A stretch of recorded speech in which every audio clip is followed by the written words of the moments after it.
You won't believe what Tyson Fury excuse is now for not taking the Deontay Wilder fight. Welcome back, everybody. It's Goodfella Sports TV. It's your boy CJ Goodfella. Appreciate you for hitting that subscribe button, bell icon button, so you won't miss another video. And let's jump into it and call it on bad. Lefthook.com. I'll link it into the description of the article link. He said Fury cites Showtime robbery as the reason for halting the rematch with Deontay Wilder. He said the world knows I won the fight, as did you. And your team pointed out, Fury fooled me once, shame on you, but you won't fool me twice. And he said, why would I go get robbed on Showtime again? He said his team offered him a better fighting opportunity to build your name. At the end of the day, that's kind of was his excuse. Oh, we need a little Bob Aaron. We need to build the fight up, I mean, like I said before, you can't build a fight up on an app with only 2 million subscribers, the ESPN Plus app. And basically, you know, Fury went over to ESPN to duck, but now he's coming up with more excuses again. And like I said before, that rematch ain't happening next. I hope you guys do know that rematch is not going to happen in the fall or nothing like that. So at the end of the day, now he's saying that he didn't want to go back over to Showtime to get robbed. But at the same time, this was the Showtime crew that was, you know, and Floyd Mayweather, who was slobbing you down the whole time. At the end of the day, all you got to do is ask for neutral judges. You know what I'm saying? But he didn't want to do that. So now he making excuse on top of excuse. And like I said before, you know, the UK is historically the biggest ducking area or country in boxing history. Nobody has produced more ducks and more scary cats than the United Coochie, you know, the United Coochie Kingdom. That's what I call them. And like Fury did all that talking and all that BS and all these bums, these dozers can't beat me. And you know what? At the end of the day, he ran and didn't take the rematch. All he had to do was say, you know what? You know, I felt I won the fight. I ain't got nothing to prove again. I don't want no rematch with him for what? I'm going to go shine over the top rank. He don't understand Bob Arum is using him to hurt Al Heyman. You know what I'm saying? That's all he's doing. Bob Arum is using him to hurt Al Heyman. He's a pawn in the game. You know, he's getting used as a shield. And he don't know it, but he getting the high price shield. I know Cali Enigma said he heard he getting $10 million a fight. And at the end of the day, man, congratulations to him. You know, don't he go out there and he say, oh, you know, legacy, it means more to me than making money. But then you go sign a money deal. And then you go back and you say, you know, I'm giving my check away to the poor. And you go around and I ain't seen you give your check away to the poor. So once again, it's about the money. You know what I'm saying? It's not about legacy. At the end of the day, he can hang his hat on that. And everything he hanging his hat on, he's just a fraud. He is a fraud as Anthony Joshua. What's funny is, you know, he's projected what he'd do on Anthony Joshua. And Joshua was doing being a fraud and a bum and all that. And so is Tyson Fury. You know what I'm saying? So we already know what it is. And this is what it's like when you put, you know, you give control to, you know, to the area that don't have control. This was happening. You know, the United Kingdom, they can't even get Fury and Joshua to fight each other. You know what I'm saying? This is what happened when the nerd become the team leader, or your antisocial worker that ain't in the loop become a manager or a team leader or something. And, you know, they run amok. You know, they move how they move. They move like a coward.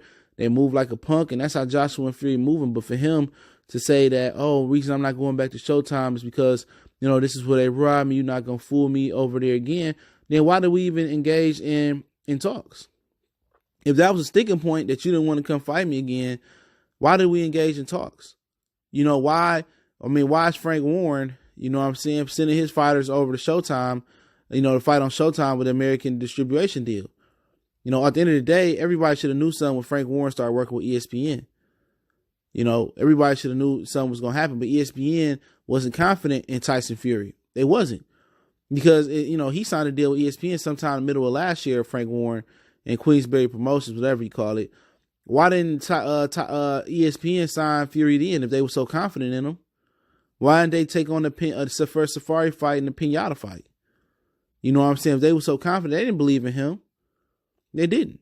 And the only reason they believe in him now is to stop another big fight coming from Showtime and PBC.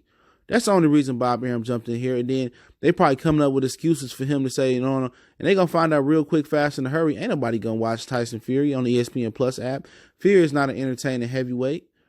He not. You know, he's a coward. He a scary cat. And like I said, at the end of the day, you know, Wilder fans, American fans, hardcore boxing fans, purist fans, You can't hold on to this. You know what I'm saying? You got to move on from this and let Tyson Fury have his day. He want to push the lineal championship of the world. It's no such thing as the lineal championship. There's no official belt that says, oh, Tyson Fury is the lineal. And people will say, well, the ring belt is the lineal belt. No, it's not. The ring belt is on. Ring Magazine is owned by Golden Boy. So how can a boxing promoter who is not a non-biased party says who and elects who is the ring champion when they want to, or the lineal champion they want to? Callum Smith ain't the lineal champion because he won the sorry ass World Box Super Series tournament. For what? You know, most people think he better than Benavidez and may not think he better than Caleb Plant. They got to scrap it out. You know what I'm saying? They gave it to Canelo Alvarez.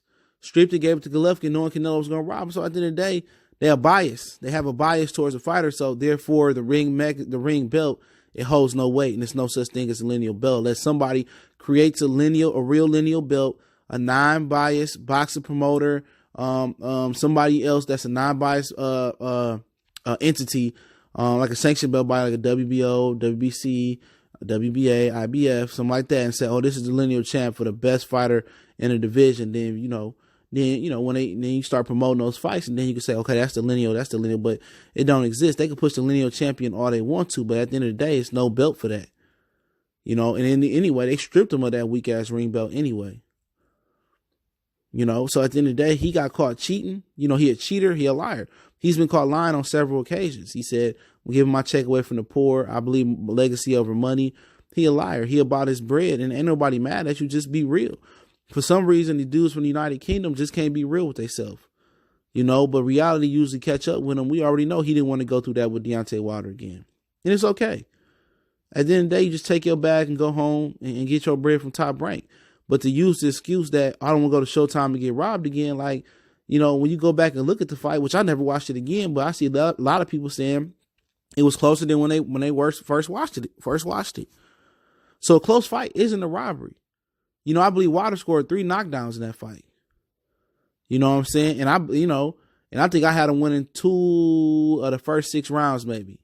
And I don't know if those included knockdown rounds, but like I said before, you know, when you add it up, you know, it could be a close fight. You could have scored it for Wilder. You could have scored it for Fury. Personally, just eyeballing it without scoring it, I thought Fury won. But then again, you had the Floyd Mayweather comment. You had the biased Showtime commentary, who was hating all the way from the Stevenson fight, where it's Raul Marquez was hating on the house fighter. So at the end of the day, I guess Fury never went back and watched the Showtime commentary. Showtime was fully on his side. And had he beat Deontay Wilder, in my personal opinion, Showtime would have gave him a fight deal. It could have been as lucrative as what ESPN gave him. If he had beat Deontay Wilder, you know, and won that belt, Showtime would have sold Tyson Fury up. You know, they would have definitely sold him up, and he would have been good to go. You know what I'm saying? Deontay Wilder, he ain't gonna get that deal from Showtime. They're not looking to pay black fighters that way. And I'm gonna touch on that later in the boxing live stream. But then again, like I said before, he coming up with more excuses. And a dude that's got all these excuses like he going to jail, we already know that he's not real.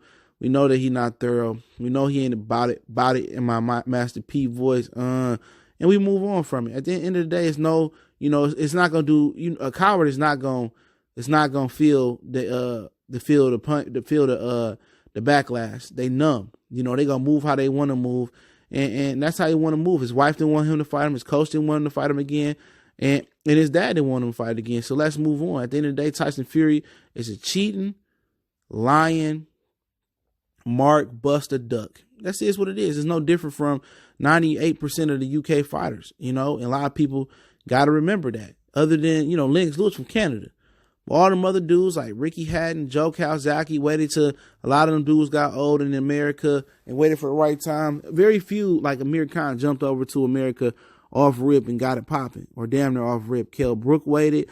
He tried to duck Errol Spence. I mean, Junior Witter got beat up by Timothy Bradley. Y'all know how it go. Carl Frost got beat up and started crying and complaining by Andre Ward. So I ain't trying to hear that, but y'all know what it is. Goodfellas Sports TV. Don't forget to check out the Patreon. Only $2 for the hardcore boxing fan. You won't be mad about that. In addition to that, don't forget, we on Facebook, Twitter, Instagram, and emails in the description, man. If you want to reach out, and we got a Facebook group, you want to ask a question, business inquiry, sponsorship, or video request, Other than that, you can make a donation. That link's always there. Continue to share the videos. Goodfellas Sports TV, one time for the one time. Blessings to all the brothers and sisters out there. Hit the subscribe button.